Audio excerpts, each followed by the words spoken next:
আস্তে আস্তে খুব দুষ্টু গরু মনে হচ্ছে এই গরুটা।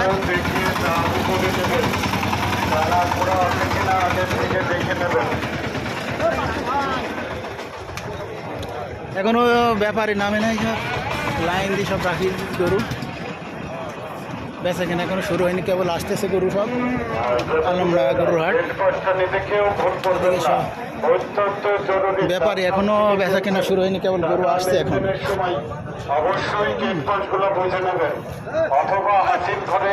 শুধু গরু আর গরু, লাল গরুই বেশি। এই যে আলমডাঙ্গার ঐতিহ্যবাহী গরুর হাট, চুয়াডাঙ্গা জেলা, আলমডাঙ্গা থানাধীন আলমডাঙ্গার সেই বিখ্যাত গরুর হাট। কোরবানির গরুর হাট এখনো বেচা কেনা শুরু হয়নি।